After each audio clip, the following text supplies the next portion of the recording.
Hello, my name is Nicholl, and thank you so much for taking the time out to listen. Today, I titled this message, Clever Manipulative Mother-in-Laws. Clever Manipulative Mother-in-Laws.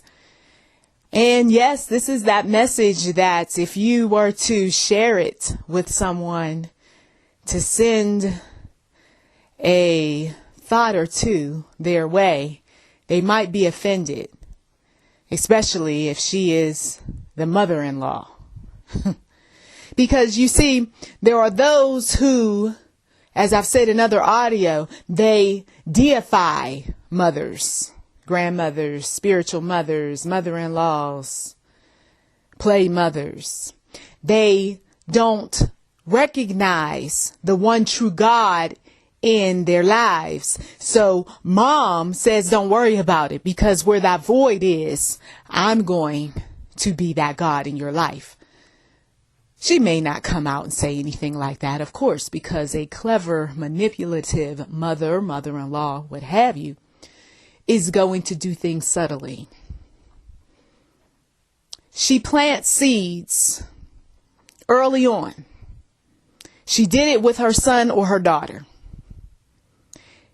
She told them, I'm mama, you respect me, you love me, you do for me, and I will continue to do for you. The day that you disrespect, I will disown. The day that you tell me a lie, I will not believe too much of anything else that you say, because I'm mama and you don't do that to me. So she's trained her children early on that this is how you behave. And some folks will say, yes, there's nothing wrong with that. I mean, that's, of course, mom. And quality mothers, they set standards, they set boundaries. Quality mothers are going to be the functional ones who are not trying to manipulate. They're not emotionally abusive. They're not physically abusive. They're not doing anything crazy. It's all in love. But that clever manipulative one, she knows how to use emotional abuse. She knows how to use physical abuse. She knows how to use threats. She comes up with all sorts of strategies to get her children to behave. Her children will always be children in her eyes, even though they're grown sons and daughters. Those are my kids. And I'll tell them this and I'll tell them that. And I don't like the way they are running their lives, but that's their life. I don't care. I'm going to say this. I'm going to do this. Here he goes again, making another decision I don't agree with. But isn't that his life? You just keep your mouth out of it. Look, and she's running her mouth and she's telling her little circle what she doesn't like about her children's decisions. She is coming up with her own thoughts as to what is really going on with her children. And then, of course, if her children marry someone, now she's putting her mouth on what she believes, what she thinks her children or extended ones, in-laws, what have you, are up to. And even though she's proven wrong over and over again, and even though she may have been right on one situation, but not all of them, that one who has been brainwashed, that son or daughter, is going to go along with the program. Now, what he or she's going to do is those that are closest to him or her are going to see what is happening and may speak up. And they're not going to go along with the program most often. And that's when that son or daughter is going to try to persuade or use the same little clever manipulative tactics on his or her spouses, friends, what have you. Okay? Because mom already she set the standard. She set what it is that you are to say, you are to do when you are around me. And you better tell your friends. You better tell your wife. You better tell your husband, because I'm not the one, and blah, blah, blah, And some of these mothers are tough talkers. You see, they don't mind telling their children what they will do if your wife, your husband, your boyfriend, your girlfriend steps out of line. I will hurt him. I will beat him. I will do this, I'll do that. I will give him the butt whooping that his mama never gave him, you see. Now, those tough talking type of mothers, they put a certain degree of fear. They did it when the children were little. And now that the children are grown and they're moving on with their lives, they are still doing it as long as they got breath in their bodies. And meanwhile, the child, after a while, turned adult, gets tired of it. Look, Mom, you can handle any situation as long as it's affecting you and it's over in your camp. But the one who stands up, she says, or he says, but you're not going to dominate this relationship. Not right. Not right here. I love this person. I want this person in my life. I don't care about what you say, what you don't like, or what have you. But this is my wife. This is my husband. See, that one who's grown up sets the standard. A standard that he or she created. And mothers, especially mother-in-laws, when they see this sort of thing take place, they don't like that, because for years they got away with controlling where he went, who he got involved with. For years, they controlled their daughters. You see, some of them put on a pity party, a sob story. They wanted folks to come see about them.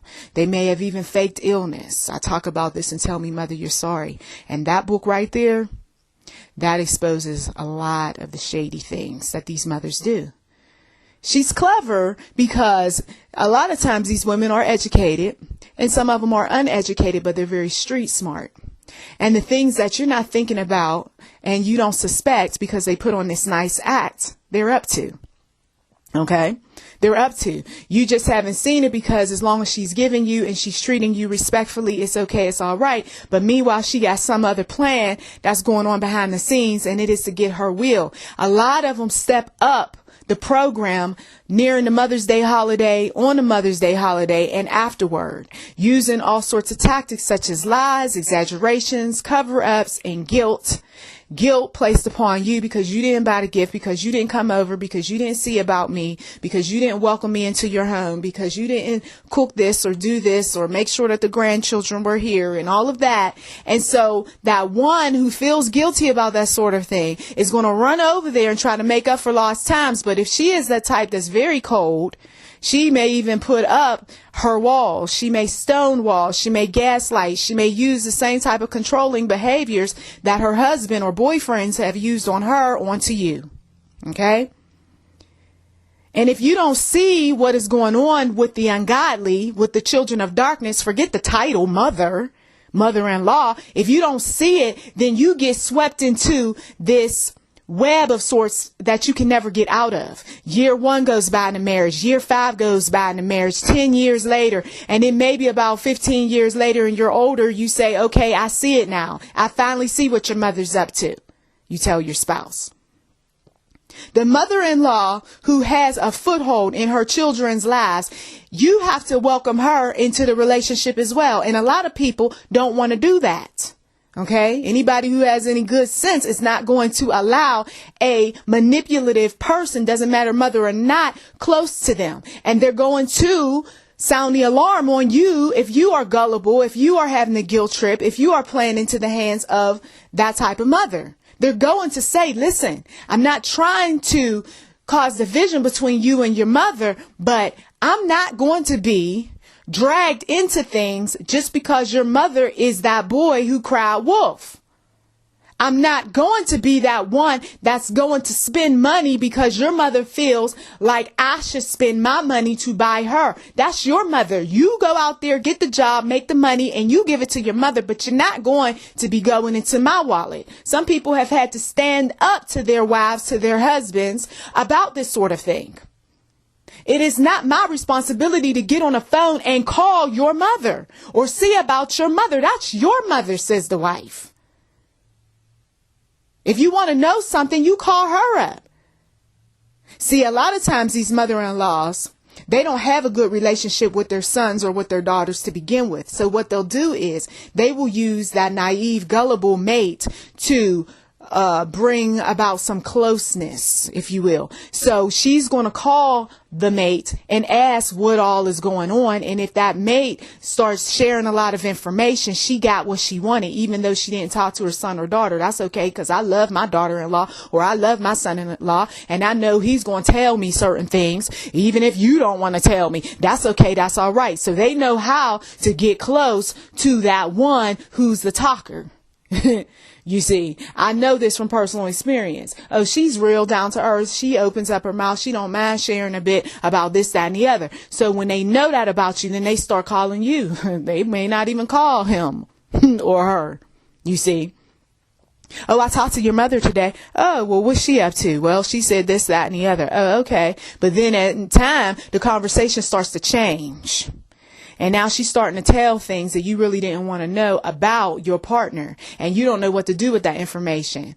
Because then your partner might think, well, did you ask those questions? The reason why she felt like she needed to tell you these things? No, she just started telling me these things. You know what? And maybe the partner may say, you better just stop with all your conversing, with my mom. Or if you're going to converse with her, you better only say A, B, and C.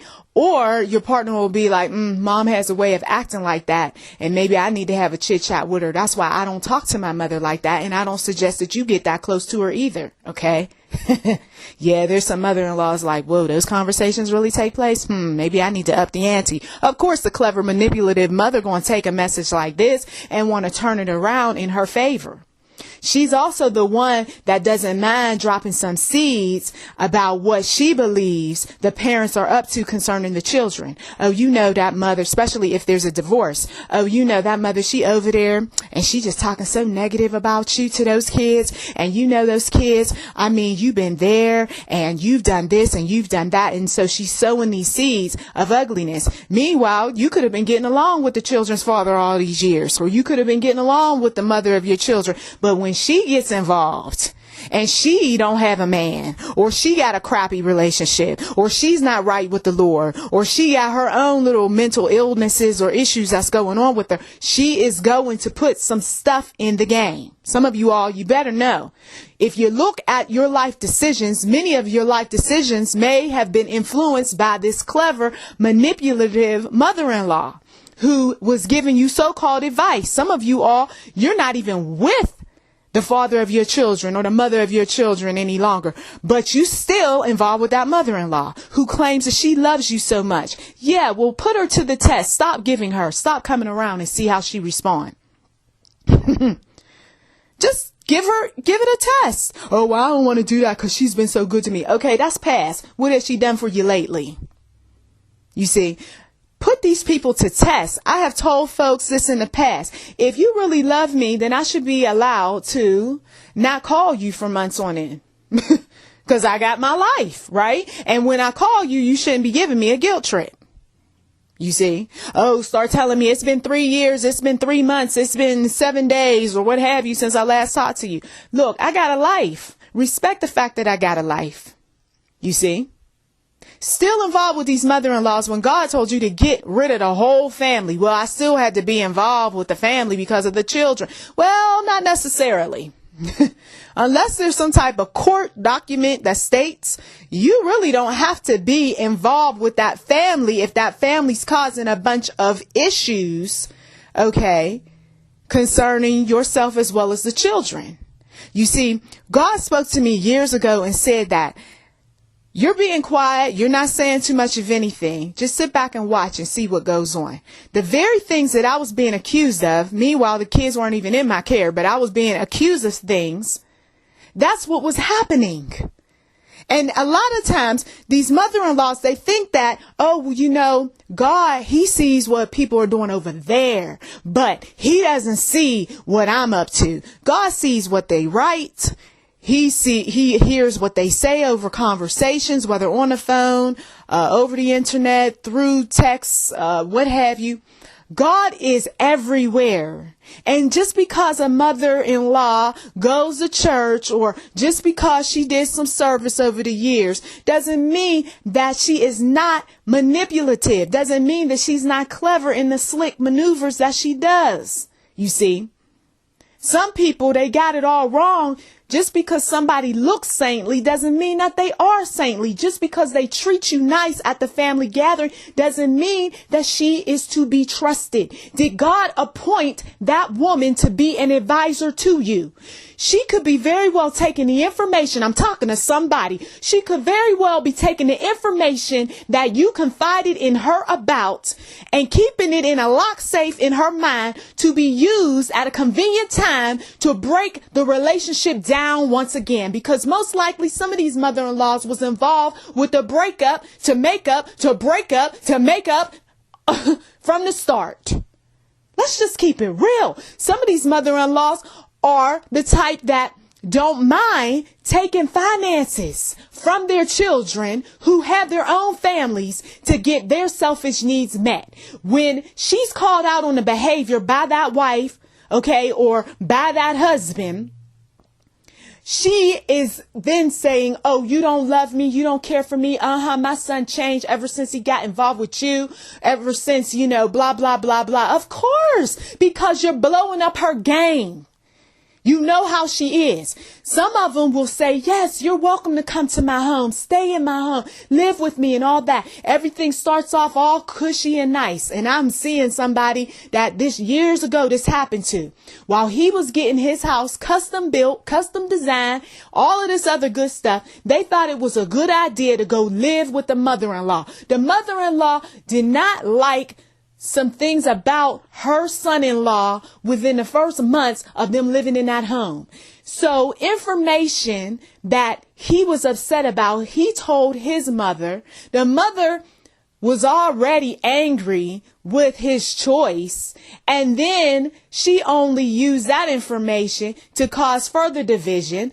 The mother-in-law, she, once again, didn't like how he was with her daughter-in-law and how he was with his so-called cleanliness in the house. So she had some stuff going on. And so the early foundation of that relationship was already crumbling.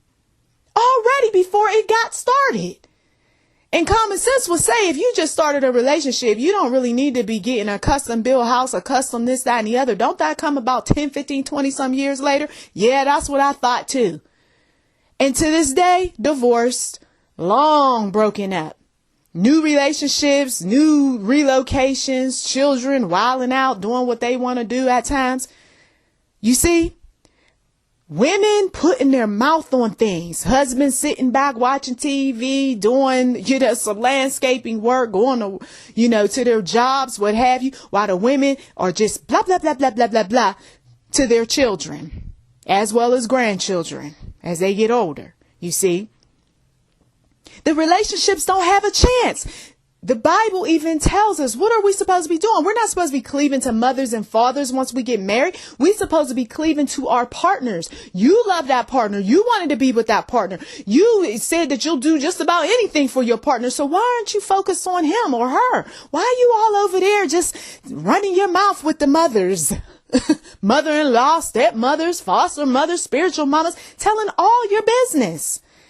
I mean, as open as these messages are, there are certain subject matters that no, you're not going to get from me because it's not your business. And you got to have some guards up with some of these people in your family. But you see, once again, when you got these holidays and you got the brainwashing that's out there, and when you got people that have bought your love, or they've used all sorts of control tactics to keep you around, you end up focusing on all of that. And then meanwhile, you're not focusing on the one true God and his wisdom, his teachings, his precepts. You're not interested in your own spiritual well-being. You're not going to the church. You're not studying and showing thyself approved unto God. You're not getting baptized. You're not on that Jesus ministry. So that's why the enemy can come on in and have his way with you. It's never a dull day with the mother-in-law. And she knows that too, because see, she done read her word for some of them, not all. She done read her word. She know how to use those scriptures. She has been around her share of manipulators and controllers, sometimes right there in the church. So she knows how to play the goody two-shoe role to get in with some folk before she does what the enemy wants, and that's to kill, steal, and destroy. So she figures out a way to kill a marriage. She figures out a way to steal from you, take from you. Some of these mamas feel like they're entitled to take whatever they want when they show up in your house. And she feels like, hey, if it's not making my baby happy, she feels like she can destroy it. She can give you different tips, advice, what have you, to destroy everything that you worked so hard for. You can always get another one, she says. Jesus, I'm telling someone's truth. And when you see things for what they really are coming out the mouth of somebody else, that's when you say, wait a minute, I'm done with this. I'm going to have to sit down and have a talk with my wife, or have a talk with my husband or my girlfriend or boyfriend or what have you. I am not about to go into this relationship with all of this any longer. You see? God, I'm telling you, I love him. Oh, I love him because he was the one that had my back when none of them had my back. You hear me? And when you have been in multiple relationships over the years, and some of you all know what I'm talking about, you start getting burnt out. You get burnt out with people's mamas. You get burnt out with their fathers. You get burnt out, with the siblings and all of the stuff that they're whispering into your partner's ears. You get burnt out with those families. And I got to a place where I said, I am seeing so much ugly in every single one of these relationships with these extended relatives that I am so done. And the Lord told me, you are free. You are released, my daughter. And the day that he told me that, I remember was years ago when good old fashioned answer machines, before all of this other stuff was going on. And he told me, you don't have to pick up that phone. And I said, hallelujah. Thank you, Jesus. Because I was getting hit on all sides. And I said that, everybody want to know what is going on with me, what's going on with my family, what have you. I just talked to these people like 2 days ago. I just talked to this one like last week. What she want now? You see? And then you give them the time of day, and then they start asking questions that you really don't want to answer, or they end up telling your partner some things and twisting your words around. Now your partner's upset with you, and you don't really know what you should have said or could have said that would have made matters better. And I was going through psychological warfare. You see, spiritual warfare at its finest at times with some of these people. And I'm like, what did I do? How did I get myself mixed up with these folks? And the Lord said, you are that type of individual that you want to see the good in everybody. And that's good. But then you also need to know that they're not looking to see the good in you. Okay? That's why they ask the questions that they ask. That's why they expect certain things, because they figure you're weak and you're going to do this and do that for them. They're looking for you to be at their feet because everybody else is at their feet. And you already know that the only feet that you're supposed to be at is mine.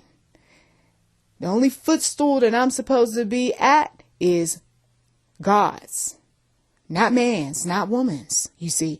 And when you're empowered spiritually, you can be able to conquer the foes, at their own game. So I got to where I said, okay, when they called, I kept it brief and I was always busy. Then eventually I got to where, didn't I just talk to her yesterday? There's no reason for me to pick up the phone today. I got work to do. I told her I had work to do, and I'm not picking up the phone. You see, I'm going to let some time go by. Then there was those family events. And I said, okay, now I know this family event is coming up. How do I want to spend it? Not what's going to make her feel happy or what's going to make this one feel good. Or how do I want to spend it? Okay, this year we're going to go over here. Next year we're going to go over there. Or what we'll do is we'll split the day up. And then I talked with different, folks about it. And of course, talked with my partner about it. And then later turned my husband. And then this is how the things went down. We were able to reach certain compromises. But when drama started picking up, we didn't go anywhere. He had my back. I had his back for a time. But then after a while, if you got that weak type of partner, they start to get caught up in the craziness that mama puts upon them. Oh, baby, you don't have to bring her. You could come, and see about me. And I'm like, that's all good. Go see about your mother. I encourage you to go see about your mother. Just don't bring your mama's drama over here. You see what I mean? And then when they feel like these mother-in-laws, when they feel like they can win with their sons because their sons ran back and told every little argument, every little offense, every little insult and what have you, then that's when they come in for the kill. And that is to destroy the relationship. You don't need her. There's other women out there and this, that, and the other. Or you got it on the other side where the mother tells her daughter, you don't need him. There's too many other men out here and blah, blah, blah, blah. And meanwhile, you trying to be that decent person, make up for past wrongs, but you can't win when that mother got a hold. And some of you all know that. And we don't keep fighting that. If he wants to put his mother on that pedestal and he want to be at the footstool and she want to be that way, you let those folks go, because you will have problems on top of problems. Okay. Now, for those who know I'm going to win at this relationship, I'm going to do this and that. Well, get ready, roll your sleeves up, because you got a lot of work to do. And it's going to start off where you're going to try to appease everybody. And then when you realize you can't appease everybody, you're going to have to put your foot down, and you're going to have to set some standards and ultimatums and everything else with your partner. I'm not putting up with your mama and this and that, and I'm not going to go through this. And if you really want this relationship to work, then you're going to have to learn how to speak up to your mama, and you got to go through those battles. You know, I know there's some so-called, 3 and 5 and 10 and 12 step so-called tips out there. But at the end of the day, there's going to be fires on top of fires, because that mother was there. That mother bought. That mother did. But now you got to be the one to step it up and show your partner that, look, I'm here for you, and you don't need to worry about relying on your mother. If you can do that, then maybe your partner will trust you enough and start to swing your way. But you don't do it in a manipulative, clever sort of way like that mother did. You see, because some of them, they're just very good at what they do, but it doesn't make what they do good with the Father God. So for those of you all, 'tis the season, right? Tell me, mother, you're sorry. Check it out. Father's Day's coming up. I got to say goodbye to Dad as well. We got a lot of controlling, slick, manipulative type of people in this world. And it's unfortunate that parents, grandparents, like I said, stepmothers, spiritual mothers, play mothers, foster mothers, some of these people can be this way. But once again, this channel is all about exposing and getting people free of some things without the guilt. Have a life of your own so that you're not so focused on that person, right? That you're distancing yourself from. There's a void, yes, that shows up because that person, you gave them so much power in your life. Now you got to fill that void up. Try Christ. Okay? Try Christ. Say the salvation prayer. Get around some like-minded people while you're in the church and she's out there doing her dirt. You're going to be all right, because you're covered by the blood covering of Jesus, something that many spiritual controlling mothers already know about. So you might as well get into your word and know about the word of God yourself. That way you're not relying on her, for those of you all who are believers. Well, that is it. Blessings to you. Please do check the description box for anything that might be of interest. You've been listening to YouTube NM Enterprise 7. Subscribe today, like, comment. Feel free to reach out to me at NichollMcGuire@gmail.com. Blessings to you.